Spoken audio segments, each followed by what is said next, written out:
नमस्कार दोस्तों, स्वागत है आप सबका हमारे चैनल फ्लोरा ब्लॉग में।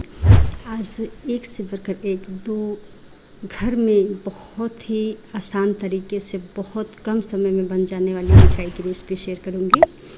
यदि आपको भी लगता है कि त्योहारों में जो है बाहर से बाज़ार से मिठाइयाँ लाते हैं तो उसमें मिलावट होती है, न जाने क्या होता है, डर सा लगता है, तो कम से कम त्यौहार में भी इस तरह की मिठाई आप बना करके घर पे ही तैयार कर लेंगे और घर की बेसिक सामग्री से बहुत कम चीज़ों का इस्तेमाल करते हुए बढ़िया सी मिठाई आप जो है घर में ही तैयार कर लेंगे। तो चलिए दोस्तों, आज देखते हैं कि आज की इस ख़ास रेसिपी में, मिठाई की रेसिपी में क्या कुछ है और कितने समय में आप बना लेंगे। तो चलिए पूरी रेसिपी देखते हैं। और सबसे पहले तो यहाँ पहली रेसिपी में हमें जो सामग्री चाहिए वो चाहिए होगा चना दाल।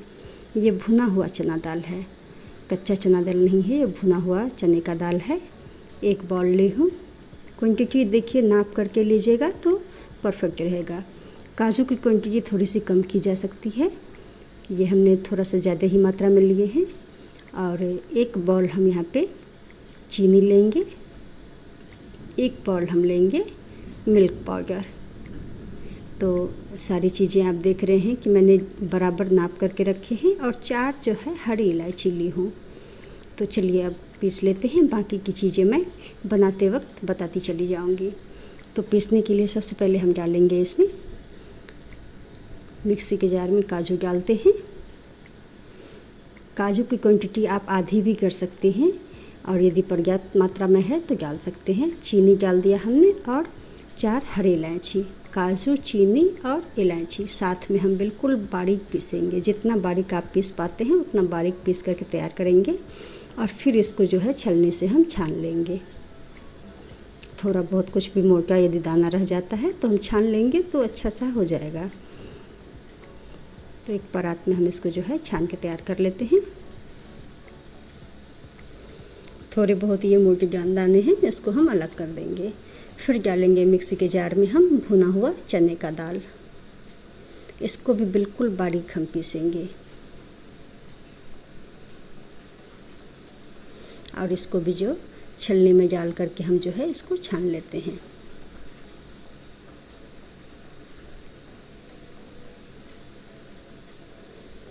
ये रेसिपी ऐसी है दोस्तों कि मतलब आपको भी यकीन नहीं होगा कि इतनी आसानी से इतनी अच्छी मिठाई हम घर में बना सकते हैं। और ये देखिए एक बाउल हमने जो मिल्क पाउडर रखे थे वो हमने इसमें ऐड कर दिए हैं। अब घी डालेंगे। घी की क्वांटिटी भी आप थोड़ी बहुत कम कर सकते हैं। मैंने यहाँ पे 1/4 बाउल इस्तेमाल किए हैं। जिस बाउल से हमने मिल्क और चना दाल वगैरह यूज़ किए हैं उसी से हमने 1/4 बाउल डाले हैं। लेकिन कम से कम 3 से 4 चम्मच तो घी होना ही चाहिए। तो कम से कम 3-4 चम्मच घी तो ज़रूर डालिए। और नहीं है पर्याप्त मात्रा में आपके पास देसी घी तो आप जो है 1/4 डाल सकते हैं। यहाँ पे हल्का सा दूध, यदि आपको अंदाज़ा है तो आप इस तरह से उझेल के डाल सकते हैं मिल्क को, दूध को। नहीं तो स्पून से, चम्मच से थोड़ा थोड़ा करके मिलाइए, नहीं तो तुरंत आपको पता चलेगा कि ये जो है गीला होता चला जा रहा है। तो आराम से इसको जो है थोड़ा थोड़ा करके दूध डाल के, बहुत से जितना मैंने सारी चीज़ें ऐड किए हैं उसके बाद मुश्किल से 2 चम्मच दूध की ज़रूरत पड़ी है। और ये जो है आटा हमारा गूंद के तैयार हो जाएगा। अच्छी तरह से इसको बहुत सॉफ्ट करके गूंदेंगे। घी जला हुआ है तो बिल्कुल चिकना सा तो हो ही जाता है। अब यहाँ पे बटर पेपर ली हूँ और उसके ऊपर जो है इसको हम बेल लेंगे। थोड़ा सा हार्ड हो जाता है, जैसे ही ठंडा होगा तो हार्ड होता चला जाता है, क्योंकि मैंने गुनगुना दूध इसमें यूज़ किए थे। और जैसे ठंडा होता है तो फिर थोड़ा सा कड़ा होगा, थोड़ा सा हाथ से, कड़े हाथों से इसको जो है हम बेल लेंगे। और किनारे से यहाँ पे मैं काट रही हूँ। यहाँ ज़रूरी नहीं है कि बेल करके ही आप जो है इसको शेप दीजिए, आपकी मर्ज़ी के ऊपर है। आप जैसा शेप इसको देना चाहे वैसा शेप में आप काट सकते हैं। तो यहाँ मैं चारों तरफ से काट ली हूँ और इसको हम फ़िलहाल के लिए अलग रख देते हैं। और इसको भी अब अपने हिसाब से, जैसी मर्ज़ी आपको वैसा आप काट करके इसको तैयार कर लीजिए।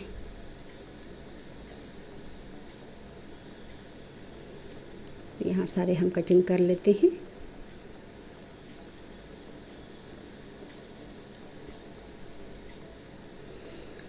और फिर निकाल लेते हैं। बहुत आराम से जो है बटर पेपर के ऊपर से ये निकल आता है और आराम से इसको हम निकाल करके दूसरे बर्तन में शिफ्ट कर देंगे। अगर आपके पास सिल्वर पेपर है तो इसके ऊपर लगा सकते हैं, नहीं तो कोई बात नहीं है।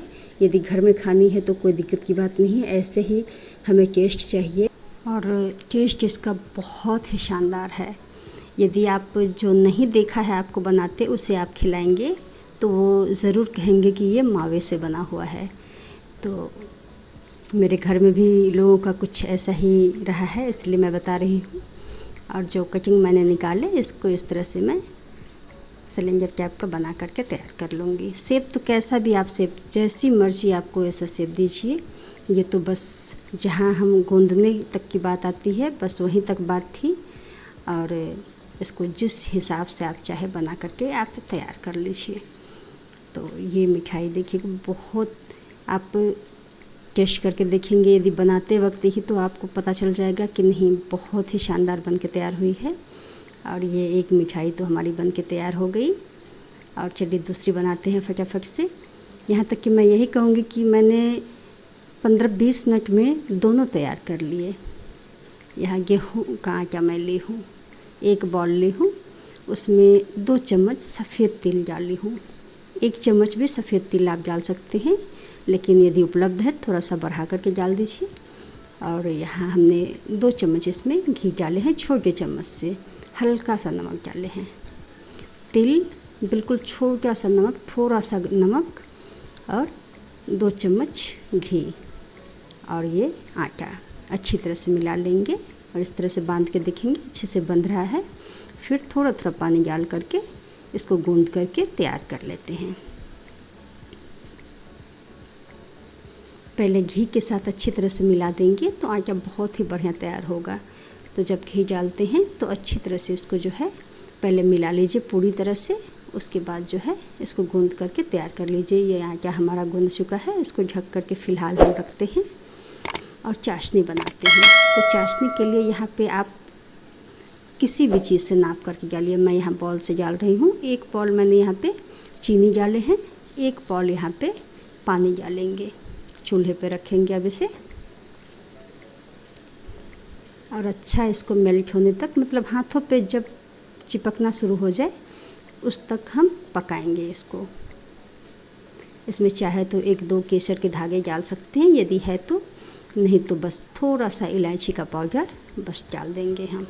और कुछ भी विशेष डालने की ज़रूरत नहीं है, बस हल्का सा इलायची का पाउडर हम डाल देंगे, या इलायची को कूट करके डाल दीजिए या पाउडर रखा है पाउडर डाल दीजिए। 3 से 4 मिनट में आपकी चाशनी जो है तैयार हो जाएगी। मीडियम फ्लेम पे इसे पकाइएगा और हाथों से आप टच करके देख लेंगे, आपको अंदाज़ा हो जाएगा। बहुत ज़्यादा तार बनाने की ज़रूरत नहीं है इसमें, बस अच्छा चिपचिपा सा ये हमारा जो है तैयार हो जाए। तो ये तो चाशनी हमारी तैयार हो गई है, इसको ढक करके रख देते हैं। और चलिए अब जो घी बची हुई थी, लगभग ये यहाँ 1.5 चम्मच घी है, उसी में मैं 1 चम्मच आटा मिलाती हूँ। अच्छी तरह से मिक्स करके इसका एक साचा तैयार कर लेते हैं, एक स्लरी तैयार कर लेते हैं इसका। बस ये हमारा काम हो गया। अब आटा लेते हैं हम। आटा को थोड़ा हमने हार्ड गूंदे हैं और इस तरह से बिल्कुल जिस तरह से पूड़ी बनाते हैं, पूड़ी के आकार का हम आटा तोड़ करके लेंगे। जितने आप बेल पाते हैं उतना फटाफट से बेल लीजिए। छोटी छोटी पूड़ियाँ हम इसकी बेलेंगे।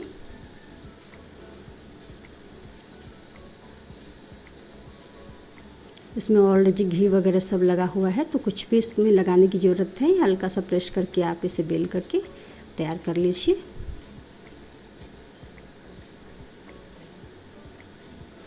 और आगे बढ़ने से पहले दोस्तों बस छोटी सी रिक्वेस्ट है, अगर चैनल पर नहीं है तो प्लीज़ चैनल को सब्सक्राइब जरूर कर लीजिए, बेल आइकन भी प्रेस कर दीजिए ताकि हर नई वीडियो की नोटिफिकेशन आप तक पहुंचती रहे।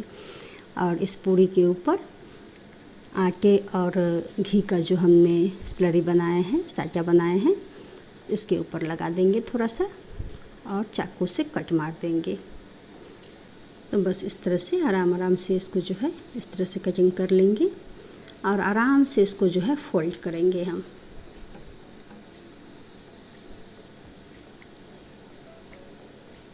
हल्के हाथों से इस तरह से आप घुमाएंगे, आराम से ये फोल्ड हो जाएगा और इसको मोड़ करके हम तैयार कर लेते हैं। बस इस तरह से मोड़ते चले जाएंगे।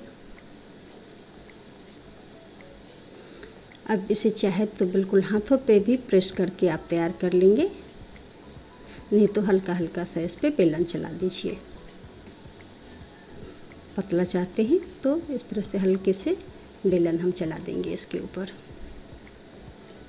दूसरे में भी उसी तरह से हम घी और आटे का स्लरी लगाएंगे, कट मार करके इसको रोल करके बस इसको जो है बेल लेंगे।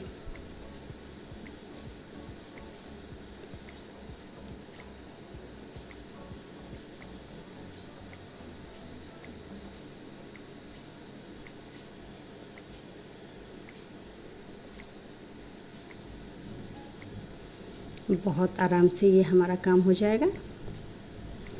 तो फटाफट से जितनी भी आपको ज़रूरत है उतना बना करके आप इस तरह से रख लीजिए। एक पे एक भी रहेगा तो ये चिपकेगा नहीं।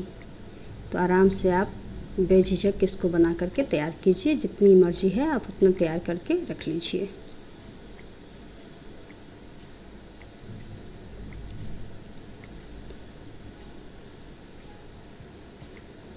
ये फाइनली हमारा लगभग इतना सारा तैयार हो चुका है।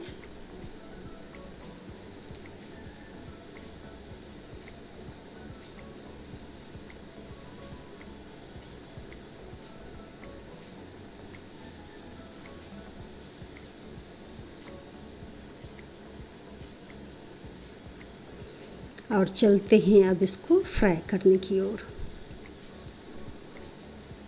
तो फ्राई करने के लिए दोस्तों, यदि आपके पास देसी घी उपलब्ध है तो कोशिश कीजिए कि घी में ही फ्राई करें, और नहीं तो आप सरसों तेल के अलावा किसी भी कुकिंग ऑयल में आप इसे फ्राई कर सकते हैं। तो मैंने यहाँ पे घी डाले हैं और 4 पूड़ियाँ हमने एक साथ डाल दी है इसके ऊपर, और अच्छा गोल्डन होने तक इसे हम फ्राई कर लेते हैं।